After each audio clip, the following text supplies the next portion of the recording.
Je voudrais rendre gloire à Dieu pour l'opportunité qu'on prend ce matin de se réunir tous ensemble, de prendre un temps pour entendre ce que l'Esprit veut nous donner. Je vous dirais qu'on va partir en force ce matin.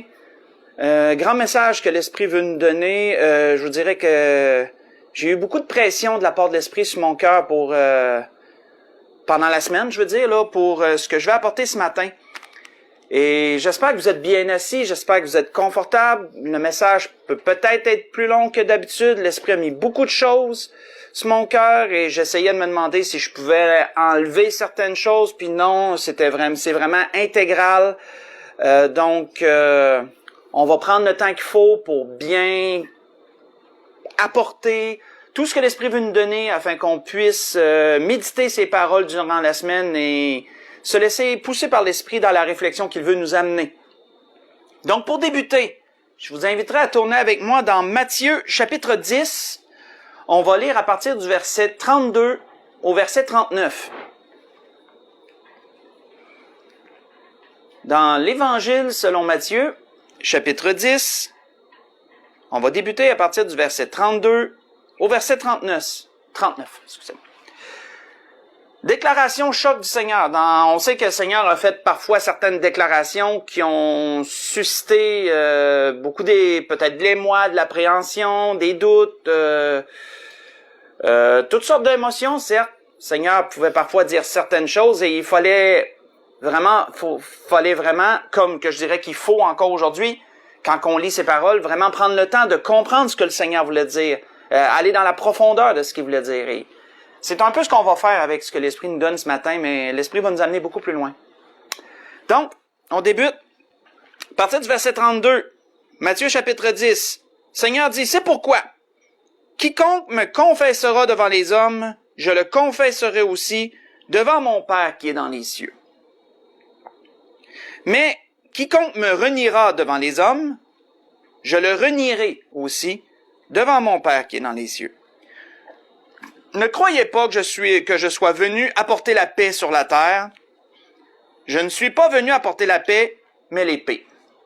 Car je suis venu mettre la division entre l'homme et son père, entre la fille et sa mère, entre la belle-fille et sa belle-mère. Et l'homme aura pour ennemi les gens de sa maison. Celui qui aime son père ou sa mère plus que moi n'est pas digne de moi. Et celui qui aime son fils ou sa fille plus que moi n'est pas digne de moi. Celui qui ne prend pas sa croix et ne me suit pas n'est pas digne de moi. Celui qui conservera sa vie la perdra, et celui qui la perdra à cause de moi la retrouvera. On va arrêter là. Donc, comme nous le voyons d'entrée de jeu, ces paroles du Seigneur peuvent surprendre. Surtout quand on les lit pour la première fois. Si on est des gens qui ont plus d'expérience dans le Seigneur, ce qu'on appelle, entre guillemets, affectueusement des vieux sauvés, ben c'est sûr qu'on a entendu beaucoup à propos de ces paroles et on comprend le sens. Mais quand on lit ces paroles, peut-être pour la première fois ou pas qu'on n'a pas souvent passé sur ces paroles, elles peuvent surprendre. Je dirais même qu'elles peuvent choquer. Je dirais même qu'après ma barre, ces paroles-là peuvent choquer, peuvent même scandaliser, à la limite, on pourrait dire, avant de les comprendre. Premièrement, il faut se souvenir, dans ces choses, de ce qui avait été dit à propos du Seigneur. Surtout lors de sa plus tendre enfance. Entre autres, un homme du nom de Siméon, qui l'avait reçu dans ses bras lorsque ses parents l'avaient amené au temple pour le consacrer au Seigneur. Qu'est-ce que Siméon avait dit? Il avait dit, voici cet enfant est destiné à devenir un signe qui provoquera, la contradiction. J'ai abrégé le verset pour en sortir le principal. Vous voyez ça dans Luc 2, verset 34. Mais le verset est un peu plus long. J'ai abrégé pour en sortir le principal. Déjà à ce moment-là, déjà dans sa plus tendre enfance, déjà il y avait déjà des paroles qui étaient dites qui démontraient que Jésus susciterait de la contradiction. Susciterait à la limite de la division. On voit que à propos de ce qu'on vient de lire, c'est pas pour rien que dans Luc, faites juste écouter, Luc, lorsqu'il a cité les paroles du Seigneur, on sait que Chaque évangéliste pouvait parfois apporter une nuance dans les paroles du Seigneur. Luc ne fait pas exception. Luc apporte une nuance par rapport à ce que Matthieu dit. Une nuance intéressante. Luc nous dit ceci à propos du même endroit, là. Faites juste écouter. Luc dit, « Car désormais, 5 dans une maison seront divisés. 3 contre 2, 2 contre 3. Le père contre le fils contre le père, la mère contre la fille contre la mère, la belle-mère contre la belle-fille et la belle-fille contre la belle-mère. » Voyez ça dans Luc, chapitre 12. J'ai lu versets 52 et verset 53. On sait que lorsqu'on étudie les évangiles, durant la vie du Seigneur, dans tous les discours qu'il apportait, dans les miracles qu'il faisait et tout, on sait que les gens étaient très perplexes après l'avoir entendu. Jésus provoquait beaucoup de discussions. Hein? Certains disaient, n'est-ce pas là le Christ? D'autres disaient, ben ça se peut pas, le Christ il doit venir de Bethléem. J'en ai déjà parlé à l'église de ça, qu'il y en a qui la naissance du Seigneur, son lieu de naissance et tout était tellement brouillé dans le temps que plusieurs ne savaient même pas qu'il était né à Bethléem, comme les prophéties l'avaient accompli. Ils pensaient qu'il naît de Nazareth, donc ils se disaient que ça se peut pas que ça vienne de la Galilée. Hein. Les pharisiens disaient ça, entre autres les chefs religieux. Disons que le Seigneur a suscité beaucoup de discussions. Les gens étaient divisés entre eux dans leurs opinions à propos du Seigneur. Le Seigneur deviendrait un signe de contradiction. Siméon avait parfaitement raison dans tout ça. Mais vous savez, que le Seigneur dise de lui-même qu'il apportera la division, c'est particulier. Particulier. Parce que, comment le fruit de l'amour de Dieu, quand on voit dans Jean 3,16, hein, souvenons-nous, quand Dieu a tant aimé le monde qu'il a donné son Fils unique, afin que quiconque croit en lui ne périsse point, mais qu'il ait la vie éternelle. Jésus, c'est le fruit de l'amour de Dieu, c'est le résultat de l'amour de Dieu. Alors, comment le résultat de l'amour de Dieu, qui est Jésus-Christ, comment ce résultat-là doit provoquer la division? Comment se peut-il qu'il provoque la division?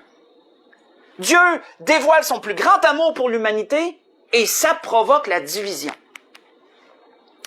On voit dans la parole que l'apôtre Paul aux Galatiens, entre autres, faites juste écouter, pour aller lire pendant la semaine, l'apôtre Paul aux Galatiens condamne la division.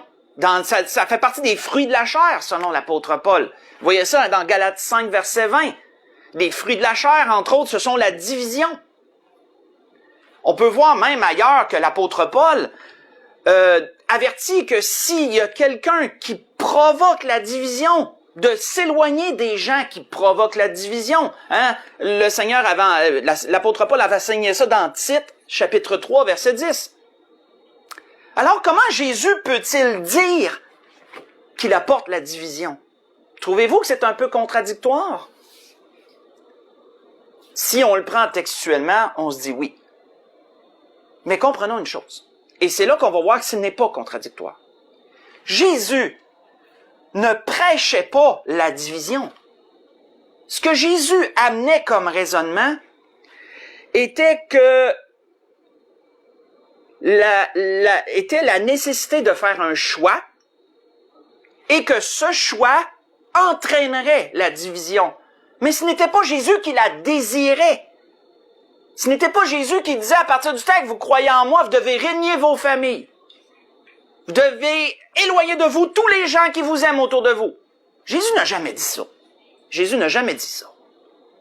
Ce que Jésus disait était que lorsqu'on prend le choix de croire en moi, il surviendra forcément, automatiquement, par effet, surviendra des divisions.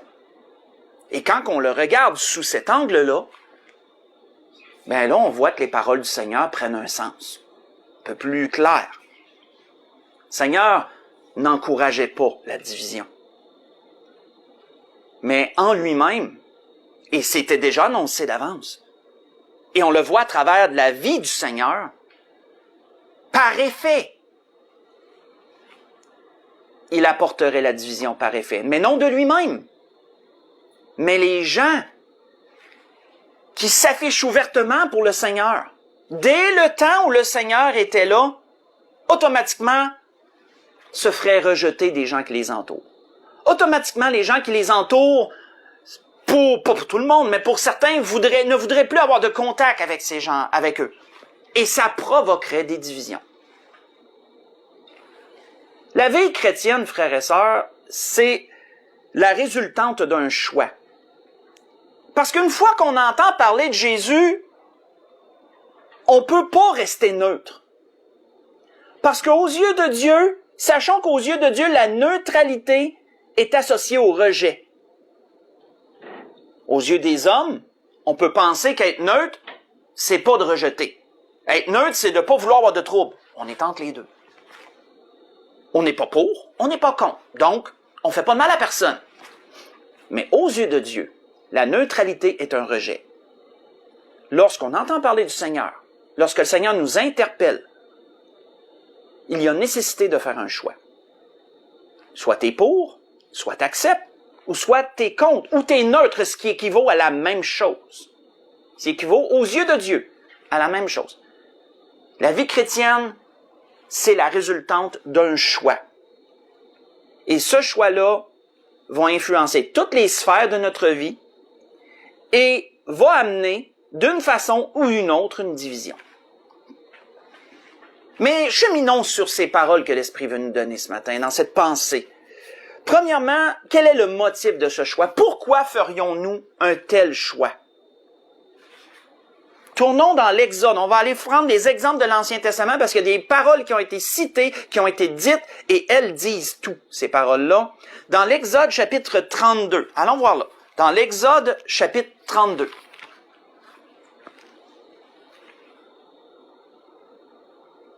Exode chapitre 32. Lisons à partir du verset 25 au verset 29. Posons-nous premièrement cette question. Quel est le motif de ce choix? Quel est le motif de ce choix que nous prenons envers Dieu? Dans l'Exode chapitre 32, on se retrouve à un temps sombre de l'histoire d'Israël. Un temps où ils étaient dans le désert, ils venaient de fuir l'Égypte, ils étaient dans leur marche pour aller vers la terre promise, et ils ont fait une escale au mont Sinaï, où Dieu leur a donné les lois, où Dieu a donné les révélations à Moïse, qui a été sur la montagne avec lui pendant 40 jours. Et pendant ce temps-là, le peuple qui était en bas et qui l'attendait ont perdu patience, et ont pensé que Moïse n'était parti pour ne plus revenir. Et ils ont demandé à Aaron, ils lui ont mis beaucoup de pression pour bâtir une idole, pour se faire une idole, et affirmer que cette idole-là les avait sortis d'Égypte, et là, faire une fête et se divertir en tout genre. Et donc, cela se fit. On connaît l'histoire du veau d'or et tout. Et entre-temps, Moïse, bien sûr, redescend parce que là, Dieu lui dit, va en bas, le peuple que tu as amené ici est en train de se pervertir, ils ont créé une idole, etc. Donc, Moïse redescend sur ordre de Dieu. Moïse et Josué, au passage, qui l'attendaient, et là, constate ce qui est arrivé. Moïse, fâché, jette les tables de la loi, brise les tables de la loi dans sa colère, dans sa sainte colère contre le peuple et ce qu'ils avaient fait. Et là, Moïse savait qu'il devait y avoir une action prise, une action claire. Sans, comment je pourrais dire, une action sans précédent, là, quelque chose de vraiment choquant, de vraiment grand. Et là, qu'est-ce que Moïse dit à partir du verset 25? Moïse vit que le peuple était livré au désordre et qu'Aaron l'avait laissé dans ce désordre, exposé à l'opprobre parmi ses ennemis. Moïse se plaça à la porte du camp. Et notez ce qu'il dit. Moïse dit, « À moi, ceux qui sont pour l'Éternel. » Et tous les enfants de Lévi s'assemblèrent auprès de lui. Imaginez la scène, là. Le peuple, c'est tout dans le désordre. Il était en train de fêter puis de s'amuser autour de l'idole qu'ils avaient bâtie. Et là, ils sont tous choqués de voir Moïse si frustré. Le peuple sait plus un peu, ils savent plus quel pied danser trop. Moïse s'en va à la porte, autrement dit, à l'entrée du camp qu'ils avaient temporairement établi. Et là, il appelle à lui, il dit, qui est pour Dieu? Celui qui est pour Dieu, vienne vers moi. Et on voit les enfants de Lévi, la tribu de Lévi, ils viennent tous vers Moïse. Ce sont les seuls qui l'ont fait. Et là, Moïse leur dit quoi? Il leur dit, « Ainsi parle l'Éternel, le Dieu d'Israël, que chacun de vous mette son épée au côté, traversez le camp, parcourez le camp, d'une porte à l'autre, et que chacun tue son frère, son parent. » Les enfants de Lévi firent ce qu'ordonnait Moïse, et environ 3000 hommes parmi le peuple périrent en cette journée. Moïse dit, « Consacrez-vous aujourd'hui à l'Éternel, même en sacrifiant votre fils et votre frère, afin qu'il vous accorde aujourd'hui une bénédiction. » On va arrêter là. On peut voir, frères et sœurs, que le motif de ce choix, c'est d'afficher notre affiliation de façon claire. C'est quoi une affiliation? C'est quand tu es en lien avec quelqu'un, tu es affilié à cette personne-là. C'est un terme. Frères et sœurs, lorsqu'on prend position pour le Seigneur, nous devenons affiliés au Seigneur. Nous avons une affiliation avec le Seigneur et avec Dieu notre Père. Ce que Moïse a demandé de façon claire, il a dit de façon claire, affiliez-vous. Ceux qui sont pour Dieu, qu'ils se démarquent, qu'ils le démontrent, qu'ils s'affichent clairement. La nécessité d'un choix, frères et sœurs. Ils ont dû faire un choix. Et les enfants de Lévi ont fait de façon claire ce choix pour Dieu, sont allés vers Moïse. Et là, Moïse leur a demandé un grand sacrifice de tuer un membre de leur famille. Pour démontrer d'une façon claire et sans équivoque quel choix qu'ils avaient fait, quel parti avaient-ils pris. Et par ce geste, ils démontraient de façon claire et pouvaient pas broncher des deux côtés, là. C'était clair que c'était le parti de Dieu qu'ils avaient pris en accomplissant ce qu'ils ont fait d'ailleurs. On peut voir que le Seigneur avait dit dans ses paroles à propos de cette nécessité-là de faire un choix et de démontrer le choix qu'on prend. Le Seigneur avait dit, « Celui qui n'est pas avec moi est contre moi. Celui qui n'assemble pas avec moi disperse. » disait le Seigneur dans Matthieu 12, verset 30. Comme vous le voyez, il n'y a pas de place à la neutralité. Aux yeux de Dieu, la neutralité équivaut au rejet. Ça, là, on doit centrer ça dans la tête. Maintenant, on voit quel est le motif de ce choix, c'est de démontrer notre affiliation. Ça, c'est le motif. De montrer clairement le choix qu'on fait. C'est ça la nécessité de faire un choix aux yeux de Dieu, c'est de démontrer notre affiliation pour que tous puissent la voir. Qu'elle soit sans équivoque, sans conteste. Maintenant, si on suit cette logique, on va un peu plus loin dans celle-là, qu'est-ce qui peut nous motiver à faire un choix comme ça? On fait le choix, mais qu'est-ce qui nous motive à le faire? Tournons dans Nombre 25. Allons voir là, qu'est-ce qui peut nous motiver à faire ce choix? Dans Nombre 25. Nombre 25. On se transporte dans le temps, on voit un autre épisode sombre, je vous dirais, du peuple d'Israël. Où là, ils étaient dans l'errance. Faut pas mêler, où on a lu dans l'Exode qu'ils étaient dans le chemin pour aller vers la terre promise. Et dans Nombre 25, et là, on est retourné dans le désert pour errer pendant 40 ans. On est dans l'errance, là. Donc, dans cette errance, ce début d'errance, parce que ça, si on suit les livres, ils ont commencé leur errance à partir de Nombre 15. Donc, on voit qu'on n'est pas si loin, mais c'est sûr qu'en dans le temps, on ne sait pas ça faisait combien de temps qu'ils erraient, là. Mais bon, on s'écarte. Donc, on voit que, si on lit dans Nombre 25, à partir du verset 1 jusqu'au verset 13, verset 1 au verset 13, qu'est-ce qui nous est dit? Et il dit, Israël demeura à Sétim, mais là, je vais juste vous dire comme ça, on est après l'épisode de Balaam et de Balak. J'irai pas décrire tout ce qui s'est passé, vous pourrez le lire si vous le voulez pendant la semaine pour vous situer. Mais on est tout de suite après ça, là. Tout de suite après cet épisode-là. Il nous est dit, Israël demeura à Sétim, et le peuple commença à se livrer à la débauche avec les filles de Moab. Elles invitèrent le peuple au sacrifice de leur Dieu. Et le peuple mangea et se prosterna devant leur Dieu. Israël s'attacha à Baal-Péor, et la colère de l'Éternel s'enflamma contre Israël. L'Éternel dit à Moïse, « Assemble tous les chefs du peuple et fais pendre les coupables de l'Éternel en face du soleil. » Fais pendre les coupables devant l'Éternel en face du soleil, afin que la colère ardente de l'Éternel se détourne d'Israël.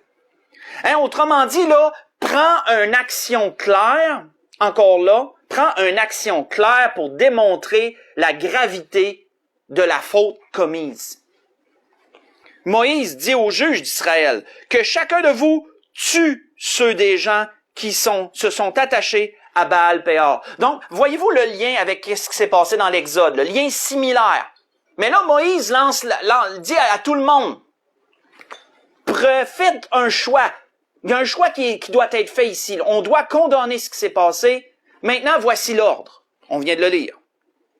Et voici, un homme des enfants d'Israël vint et amena vers ses frères une Madianite, sous les yeux de Moïse et sous les yeux de toute l'assemblée des enfants d'Israël, tandis qu'il pleurait à l'entrée de la tente d'assignation.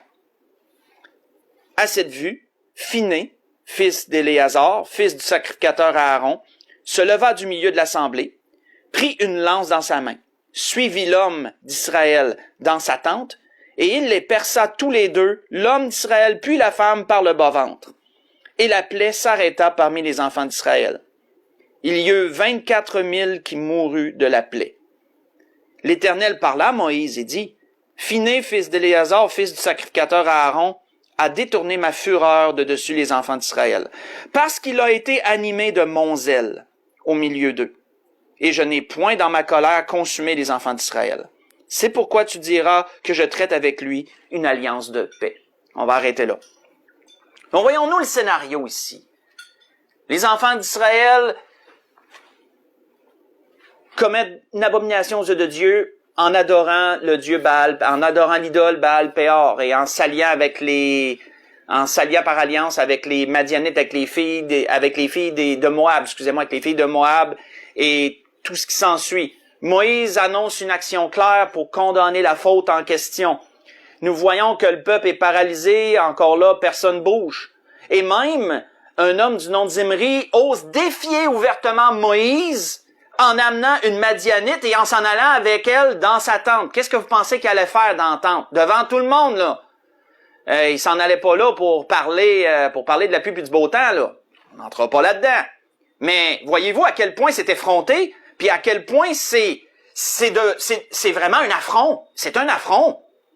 Et un homme s'est levé, Phiné, un homme parmi tous, envers et contre tous, s'est levé, a pris une lance, puis est allé régler la situation.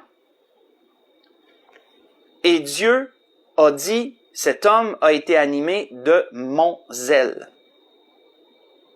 Qu'est-ce qui nous motive, frères et sœurs, à faire un choix pour Dieu? C'est le zèle. C'est le zèle qu'on a. C'est quoi le zèle? Je vais le définir simplement parce que c'est une définition longue, mais simplement c'est une vive ardeur. C'est une vive ardeur de notre part envers la chose en question pour laquelle on a un zèle. En d'autres mots, le zèle, c'est de s'imposer aucune limitation ou assouplissement dans ce qu'on fait. Le zèle, c'est de faire quelque chose pleinement sans se ménager pour la chose en question. Quand on est zélé pour quelque chose, on y met le paquet, on y met tous les efforts. On n'essayera pas de diminuer nos efforts pour la chose, on n'essayera pas d'assouplir. On va vraiment se donner à 110% pour la chose en question. C'est une vive ardeur, ça c'est un zèle. Et qu'est-ce que Dieu a dit de Phiné? Il a été animé de mon zèle.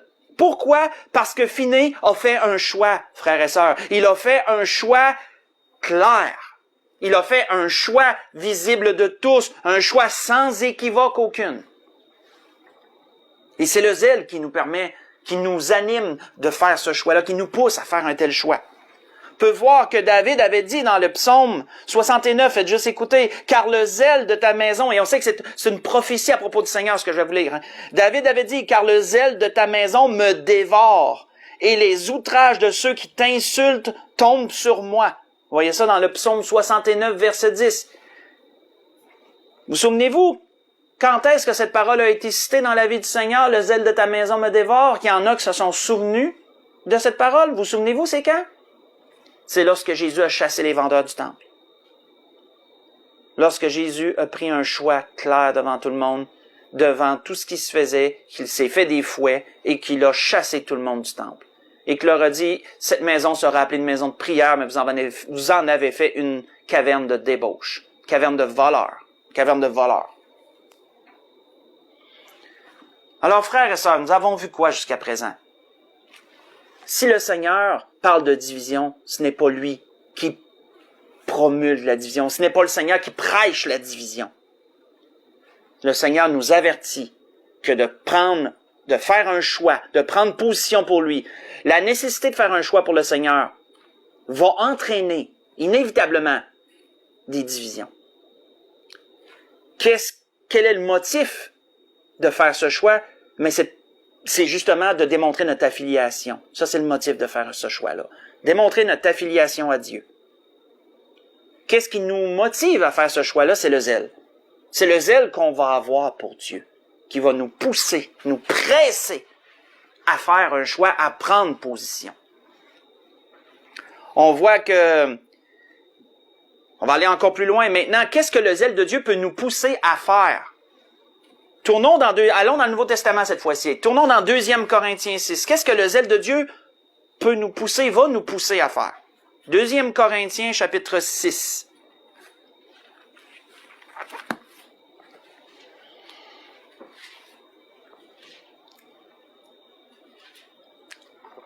On va lire à partir du verset 14 jusqu'au verset 18. 2 Corinthiens chapitre 6. Enseignement de l'apôtre Paul.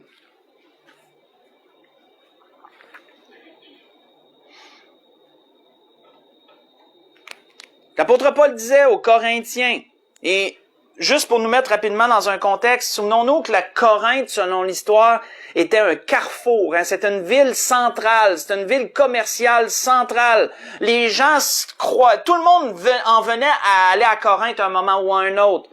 On transitait par Corinthe pour aller ailleurs. Donc Corinthe est un peu comme un carrefour. Et toutes sortes d'adorations idolâtres y étaient, toutes sortes de temples, toutes sortes d'adorations diverses de différents dieux étaient à Corinthe. C'est un peu l'Athènes des Romains. Au temps des Romains, c'était un peu comme Athènes pour les Grecs, là. Corinthe est une ville très populaire et c'était toutes sortes de monde qui étaient là-dedans, toutes sortes d'ethnies et toutes sortes de croyances aussi. Et il y en avait parmi les Corinthiens qui avaient cru au Seigneur Jésus et il s'était fondé par l'apôtre Paul une église à Corinthe. Et ces gens qui étaient dans l'église de Corinthe étaient des gens qui sortaient de tous ces milieux-là. On sait que quand tu sors d'un milieu comme ça, tu as un bagage en arrière de toi puis tu dois réussir à démêler tout ça et à te détacher de bien des choses, hein? Alors qu'est-ce que l'apôtre Paul leur dit? Parce qu'on sait que les Corinthiens ont eu de la misère à se détacher de certaines pratiques, là. Et il y avait beaucoup de travail à faire là, chez eux personnellement là, et dans l'Église. On voit que l'apôtre Paul leur disait, « Ne vous mettez pas avec les infidèles sous un joug étranger. Car quel rapport y a-t-il entre la justice et l'iniquité? Qu'y a-t-il de commun entre la lumière et les ténèbres? Quel accord y a-t-il entre Christ et Bélial? » Et on sait c'est qui représente Bélial, hein? C'est le diable, c'est Satan, c'est Lucifer. Ou quel part a le fidèle avec l'infidèle? Quel rapport y a-t-il entre le temple de Dieu et les idoles? Car nous sommes le temple du Dieu vivant, comme Dieu l'a dit. J'habiterai et je marcherai au milieu d'eux, je serai leur Dieu, et ils seront mon peuple. Si on prend une pause ici et qu'on analyse tout ce qu'on vient de lire là, jusqu'à présent, qu'est-ce que vous voyez dans ce qu'on vient de lire, du verset 14 jusqu'au verset 16? Voyez-vous que ce que l'apôtre Paul nous présente, ce sont des dualités. Ce que l'apôtre Paul nous présente, ce sont des opposés. Et que, parmi ces opposés, il ne peut pas y avoir de zone grise. Il ne peut pas y avoir de nuances. Mais il y a une frontière entre les deux. Ou soit t'es pour, ou soit t'es contre. Tu ne peux pas avoir les deux en même temps dans tout ce que l'apôtre Paul dresse. Ça revient encore à la même chose s'il n'y a rien de commun entre les deux, comme disait Paul. On sait que quand on parle de quelque chose de commun, c'est quelque chose de semblable. Ils peuvent-tu avoir des similitudes entre les deux? Non, il n'y a pas de similitude. Un est complètement opposé à l'autre dans tout ce qu'on vient de lire. Ça veut dire quoi quand on nous présente des dualités comme ça? Ça nous ramène encore la nécessité de faire un choix. L'apôtre Paul ramenait aux Corinthiens la nécessité de faire un choix. Soit vous êtes pour ça, soit vous êtes pour ça. Soit vous êtes contre ça, soit vous êtes contre ça. Vous ne pouvez pas être pour les deux ou être, pas contre les deux, mais pour les deux. Vous ne pouvez pas. On voit que, verset 17, il nous a dit quoi? Il nous a dit, c'est pourquoi, sortez du milieu d'eux. Séparez-vous, dit le Seigneur. Ne touchez pas à ce qui est impur et je vous accueillerai. Je serai pour vous un père, vous serez pour moi des fils et des filles, dit le Seigneur, Dieu Tout-Puissant. Vous savez, Jésus, par rapport à ce que l'apôtre Paul a dit, qu'on vient de citer, Jésus avait raison de dire ceci quand il a dit « Nul ne peut servir deux maîtres ». Jésus aussi l'avait dit clairement « Nul ne peut servir deux maîtres ». Car ou il haïra l'un et aimera l'autre, ou il s'attachera à l'un et méprisera l'autre. Vous ne pouvez servir Dieu et Mammon. Mammon représentant les richesses de ce monde, mais par extension, Mammon représentant toujours le diable. L'être humain, frères et sœurs, n'aime pas s'afficher clairement pour quelque chose. Ce n'est pas dans la nature humaine de s'afficher clairement pour une chose. L'être humain, dans sa nature pécheresse, aime toujours se donner le choix. L'être humain, dans sa nature pécheresse, aime avoir toujours l'option d'être d'un côté ou de l'autre. L'être humain, dans sa nature pécheresse, aime être entre les deux. Si nous analysons nos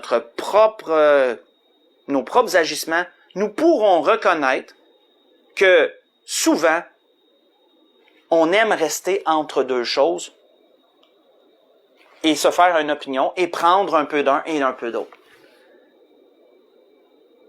Mais, quoi qu'il y ait parfois des situations où que nous puissions demeurer neutres, Dieu n'est pas l'une d'elles. Quand ça concerne Dieu, ça concerne son Fils Jésus-Christ, il n'y a pas de zone grise. Il n'y a pas de neutralité. Souvenons-nous, la neutralité aux yeux de Dieu équivaut au rejet. C'est la même chose. Tu peux pas aimer un puis aimer l'autre en même temps. Tu vas aimer un puis tu vas haïr l'autre. Tu peux pas t'attacher à un puis te dire va t'attacher à l'autre aussi. Non, tu vas te détacher de l'autre. Tu peux pas les servir les deux en même temps. Et la parole qu'on a lue, une parenthèse que je voudrais ouvrir à propos de la citation qui a été dite au verset 17 est très importante. Là. Cette citation-là, elle contient beaucoup d'informations en soi et l'Esprit veut qu'on la développe. Cette citation-là du verset 17 vient de l'Ancien Testament. Elle vient de ce que Ésaïe a prêché et prophétisé et également de ce que Jérémie a amené lui aussi. Si vous voulez aller lire ces deux choses, Ésaïe a dit cela dans Ésaïe 57, versets 7 à 11, et Jérémie a mentionné cela dans Jérémie 50, verset 8 et verset 9. Elle concerne le temps de la captivité, le temps des 70 années de captivité. Souvenons-nous ce qui avait été prêché par Jérémie. Condamnation sur Israël, 70 années de captivité, où ils seraient amenés en esclavage dans les territoires des Chaldéens, à Babylone et dans les villes avoisinantes de ce territoire-là. Et ils y resteraient, seraient forcés d'y rester pour 70 ans. C'était la condamnation de Dieu. Mais après 70 années de captivité, ils pourraient revenir en leur territoire et rebâtir leur héritage, rebâtir ce que Dieu leur avait donné, rebâtir la ville de Jérusalem, rebâtir le temple et restaurer les choses, etc. Ésaïe et Jérémie ont tous deux prophétisé de sortir du milieu d'eux. Pourquoi? Pourquoi? Me direz-vous, peut-être penserez-vous, pourquoi qu'il a dit ça? Mais parce que, frères et sœurs, lorsque Cyrus a signé l'édit, lorsque Cyrus, roi de Perse, a autorisé le retour de la captivité après les 70 années, mais il y a eu premièrement des gens qui tout de suite sont revenus pour rebâtir le temple. Sous Esdras, entre autres. Vous voyez ça dans le livre d'Esdras pour rebâtir le temple.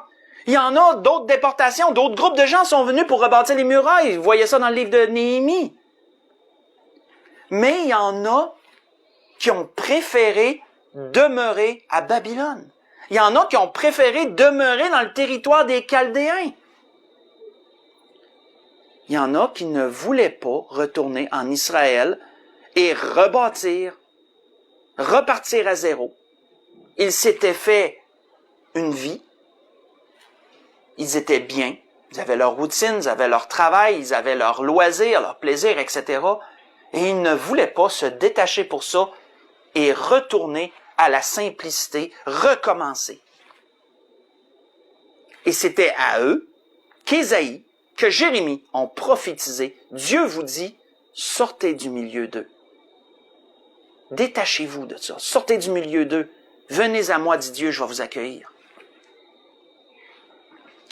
Frères et sœurs, il est vrai que Dieu, lorsqu'il avait condamné Israël à la captivité, Dieu les avait avertis.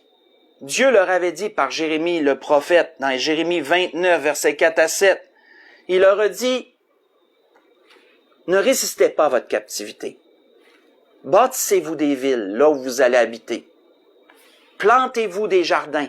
Cultivez, récoltez. Soyez en paix avec les païens qui vous entoureront. Parce que leur bonheur, ton bonheur va dépendre de leur bonheur va dépendre du tien. Mais en tout cas, vous allez être comme un peu influencé par leur bonheur. C'est ça que le Seigneur voulait dire. Pour aller lire, où je vous ai mentionné dans Jérémie 29, vous le verrez. Donc oui, Dieu leur avait dit, écoutez, vous allez devoir supporter cette situation-là pendant un temps. Donc, adaptez-vous à la situation pour le temps de la captivité. Mais Dieu n'a jamais appelé son peuple à dire, adaptez-vous tellement que de vouloir demeurer là-dedans lorsque je vous dis que c'est le temps de revenir, par exemple. Dieu n'a jamais dit ça. Jamais, au grand jamais, Dieu ne dit ça à son peuple. Et frères et sœurs, il y a un grand parallèle. Pourquoi je vous dis qu'il y avait beaucoup d'informations dans cette situation-là? C'est parce qu'il y a un grand parallèle spirituel à faire avec l'Église de nos jours, avec nous, à travers de ça. Parce que vous savez, le Seigneur le dit dans sa prière, là, avant de quitter ce monde, avant le jardin de Gethsémane, avant la souffrance. Le Seigneur avait dit dans sa prière à Dieu, il dit, Père, je te prie pas de les ôter du monde, mais je te prie de les préserver du mal. Frères et sœurs, comme le peuple d'Israël, nous aussi, nous sommes un peu dans la captivité, un peu la captivité du péché, la captivité de la situation. Et on doit, nous aussi, s'y accommoder avant de retourner à la maison. On doit s'accommoder à la situation. Donc Dieu dit, oui, ayez des maisons. Plantez-vous des jardins. Cultivez, récoltez, mangez. Mes frères et sœurs, nous sommes rendus à la dernière heure. Et là, Dieu appelle son peuple. La trompette sonne.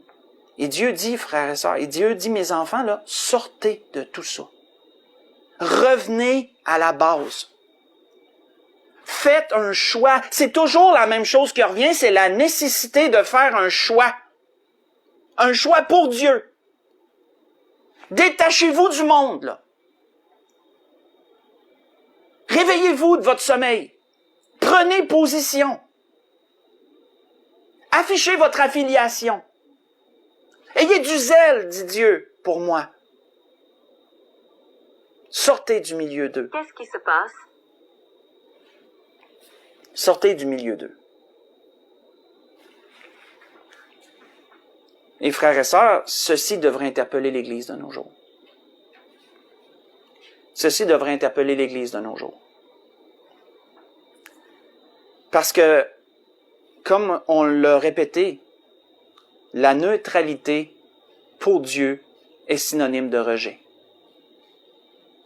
Malheureusement, beaucoup de chrétiens ont fait comme le peuple d'Israël et se sont très bien accommodés au monde. Au point qu'ils sont devenus mondains. Et des chrétiens qui sont devenus mondains et qui entendent l'appel de Dieu qui dit « Sortez de tout ça, revenez à l'essentiel ». Ben, ces chrétiens-là peuvent préférer demeurer dans ce qu'ils sont, dans l'accommodement qu'ils ont présentement, dans le confort du monde, mais en même temps en affichant une certaine chrétienté d'apparat, que de prendre position, que de faire un choix. Pas pour rien, frères et sœurs, que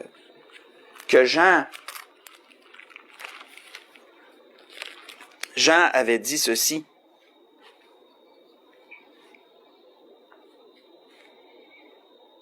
Jean avait dit, n'aimez point le monde, ni les choses qui sont dans le monde.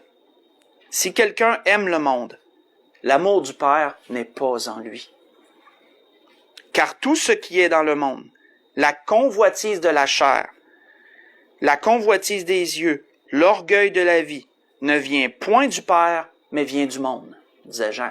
Vous voyez ça dans 1 Jean chapitre 2, verset 15 au verset 17. Avant de conclure,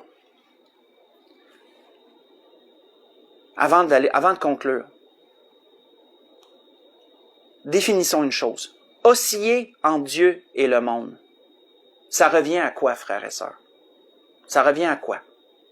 Voyons cela avant de conclure. Tournons dans l'Apocalypse au chapitre 3. Ça revient à quoi d'osciller entre Dieu et le monde? D'avoir ce genre d'accommodement raisonnable entre Dieu et le monde, entre la chair et l'esprit.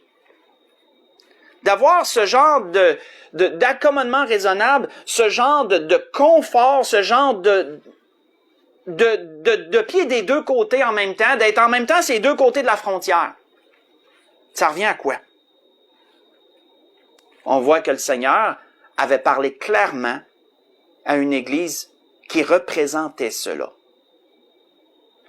On voit que le Seigneur avait dit à l'Église de Laodicée, dans l'Apocalypse chapitre 3, verset 14 au verset 19. On ne lira pas tout, on lit le principal. Le Seigneur avait dit, voici ce que dit l'Amen. Amen, ça veut dire quoi? Hein? Qu'il en soit ainsi, ou en vérité. C'est ça que ça veut dire, Amen. Voici ce que dit l'Amen, le témoin fidèle et véritable, le commencement de la création de Dieu. Je connais tes œuvres. Je sais que tu n'es ni froid ni bouillant. Puisses-tu être froid ou bouillant? Ainsi, parce que tu es tiède et que tu n'es ni froid ni bouillant, je te vomirai de ma bouche. Parce que tu dis, je me suis enrichi, je suis riche, je me suis enrichi, je n'ai besoin de rien. Et parce que tu ne sais pas, que tu es malheureux, misérable, pauvre, aveugle et nu. Je te conseille d'acheter de moi de l'or éprouvé par le feu, afin que tu deviennes riche, des vêtements blancs, afin que tu sois vêtu et que la honte de ta nudité ne paraisse pas, et un collier pour oindre tes yeux, afin que tu vois. Moi je repens et je châtie tous ceux que j'aime. Aie donc du zèle. Hein? On revient au zèle. Aie donc du zèle et repens-toi. C'est quoi, frères et sœurs, la tiédeur? C'est quoi la tiédeur? La tiédeur, c'est le froid et le chaud mêlés ensemble. C'est ça, la tiédeur. Le froid et le chaud mêlés ensemble apportent qu'est-ce qu'on appelle la tiédeur. Le froid pouvant définir le monde, la chaleur pouvant définir Dieu, la chrétienté, la piété, la sainteté. Mélanger le mondain et la piété ensemble amène la tiédeur spirituelle, l'accommodement raisonnable, le meilleur des deux mondes, comme on dit dans notre jargon. Et ça, frères et sœurs, ne pensons pas que Dieu peut approuver ça. Parce que le Seigneur nous démontre clairement que Dieu n'approuve pas ça. Au contraire, il vomit ce genre d'attitude-là. Ce genre d'attitude-là. Il la condamne. Ça revient à quoi, frères et sœurs? Qu'est-ce que Dieu disait à cette Église? Puisses-tu être froid ou bouillant? Ça veut dire quoi, ça? Ça veut dire, frères et sœurs, puisses-tu faire un choix? Affiche-toi clairement. Soit t'es pour, soit t'es contre, mais ne sois pas les deux en même temps. C'est ça que ça veut dire. C'est toujours la nécessité de faire un choix. Ça revient toujours à ça en bout de ligne. Ça revient toujours à ça. C'est un peu comme Élie, avant de conclure, on va aller à la conclusion, c'est un peu comme Élie disait lorsqu'il était sur le mont du Carmel, et que là, il avait convoqué le peuple à cause du roi Achab, à cause de l'idolâtrie et tout. Qu'est-ce que Élie leur avait dit lorsqu'ils étaient tous là? Quelle est la première parole qu'il leur avait prononcée? Il leur avait dit, « Jusqu'à quand boiterez-vous des deux côtés? » Hein, jusqu'à quand boiterez-vous des deux côtés? Si l'Éternel est Dieu, allez après lui. Si c'est Baal, allez après lui. Vous voyez ça dans 1 Roi 18, verset 21. Alors, comme vous voyez, le Seigneur nous a fait faire tout un cheminement ce matin. Et comme je vous l'avais dit, c'était plus long. Parce que le Seigneur voulait présenter ça en entier de ce qu'on a vu ce matin. C'est comme ça que l'Esprit me l'a donné. Nous sommes dans un temps où nous devons faire un choix. Nous sommes dans un temps, frères et sœurs, où Dieu nous rappelle qu'un jour, si on est sauvé, on a pris position un jour. Un jour, on a fait un choix. Mais où en sommes-nous rendus avec ce choix aujourd'hui? Si on se rend compte qu'on s'est accommodé avec le monde, puis qu'on est confortable dans les choses du monde, la convoitise de la chair, les yeux, etc., le matérialisme, toute la société de consommation dans laquelle on est, tout là, ça serait long de définir tout ce qui concerne, tout ce qui englobe la pensée du monde. Mais si on perçoit, frères et sœurs, qu'on s'est accommodé dans tout ça, qu'on est bien dans tout ce marasque-là, Dieu nous dit ce matin, je reviens bientôt, et là, vous devez faire un choix. Affichez votre affiliation. Ayez du zèle pour moi. Sortez de tout ça. Revenez à la base. Revenez à l'essentiel. Et vous savez, frères et sœurs, je méditais là-dessus, puis on est avec la situation qu'on vit, on est comme un peu dans le meilleur temps pour faire ça. Parce que tout un peu les loisirs nous sont coupés. Hein? On peut quasiment juste prendre des marches alentour, rester chez nous, ou sinon on doit être masqué jusqu'au front pour faire ci ou pour faire telle ou telle activité. Sinon, les activités nous ont été beaucoup restreintes. Il y a beaucoup de choses de fermées, non essentielles. Ça nous oblige à faire quoi, ça, frère et sœur? Ça nous oblige à revenir à la base. Et Dieu se sert de ça. Comprenons, Dieu se sert de ça. Dieu se sert de tout, frères et sœurs. Tout en vient pour sa gloire en bout de ligne. Et Dieu se sert de cette situation-là pour nous ramener à l'essentiel et dire à son peuple, maintenant, là, je viens bientôt. Vous voyez ce qui se passe? Sortez de tout ça. Revenez à la base. Revenez à l'essentiel. Rapprochez-vous à nouveau de moi. Ayez du zèle dans tout ça. Du zèle pour moi. Soyez animés de mon zèle. Et Dieu dit quoi? Je vais vous accueillir. Je vais vous donner une bénédiction. C'était ce que l'Esprit voulait nous donner ce matin. Et bien sûr, si quelqu'un n'est pas sauvé, l'appel est là. Sachez que si vous avez entendu parler du Seigneur Jésus comme Sauveur et Seigneur, et que vous vous dites, moi je suis pas pour, je suis pas contre, sachez que vous ne pouvez pas être entre les deux. Vous vous trompez vous-même par un faux raisonnement si vous pensez que Dieu va accepter que vous ayez été neutre. Peut-être vous vous direz, moi je les persécute pas, chacun fait son affaire, puis tout le monde est heureux. Non. Sachez que vous mourrez dans vos péchés si vous pensez comme ça. Vous devez prendre position. Soit vous vous affichez pour Dieu, soit vous reconnaissez Jésus comme votre Sauveur et Seigneur et vous êtes sauvé, et vous héritez de la vie éternelle, et que vous vous affiliez à Dieu dans votre vie à travers la piété et tout, ou soit vous rejetez et vous êtes contre et vous en subirez les effets. C'est un ou l'autre. Tu peux pas être entre les deux. Pas devant Dieu, en tout cas. Pour conclure, tournons dans Josué 24. Retournons dans l'Ancien Testament et voyons ce que Josué a dit dans Josué 24. On va conclure là-dessus, à partir du verset 14 et le verset 15. On lit ces deux versets pour conclure.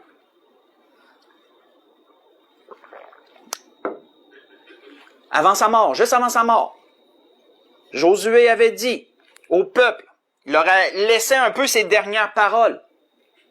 Et Josué avait vu la façon d'agir du peuple. Ils avaient vu que parfois, dans la conquête du territoire de la terre promise, ils n'avaient pas chassé parfois les peuples que Dieu leur avait dit de chasser. Et là, ces peuples-là habitaient au milieu d'eux. Et Josué, il savait le danger que ça l'amenait. Il savait ce que ça pouvait amener tout ça. Qu'est-ce que Josué leur disait?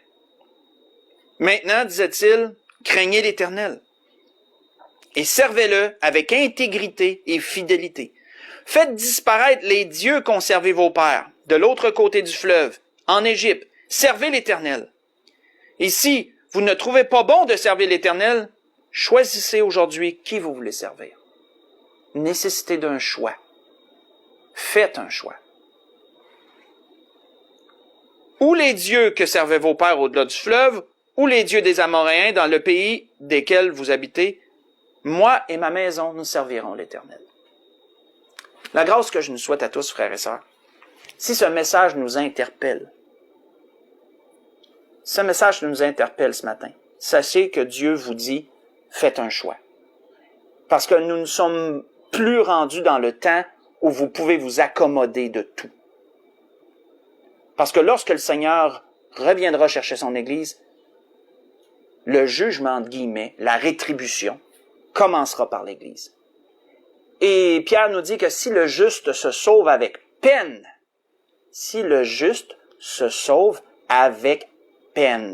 mais méditez là-dessus. Qu'adviendra-t-il de l'impie et du pécheur? Nous sommes rendus dans un temps où on ne peut plus boiter des deux côtés. Parce que lorsque le Seigneur va revenir chercher son Église, la rétribution commencera. Et ceux qui auront fait un autre choix subiront les effets de ce choix. On est très près, frères et sœurs. Puissions-nous retrouver ce zèle. Puissions-nous comprendre le motif de notre choix. S'afficher pleinement, concrètement pour le Seigneur. Démontrer cette affiliation. Et sachons que, dans toutes ces choses, le Seigneur saura nous rendre selon nos œuvres. C'était ce que l'Esprit voulait nous donner ce matin. Je souhaite à tout le monde une belle journée, bon dimanche, profitez de la belle température, faites des activités à l'extérieur, ne demeurez pas en cabané. Prenez ce temps-là aussi pour méditer, pour prier, pour chanter les louanges du Seigneur.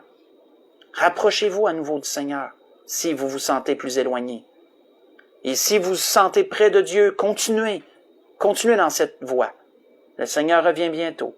Maranatha, belle journée à tout le monde, que le Seigneur vous garde.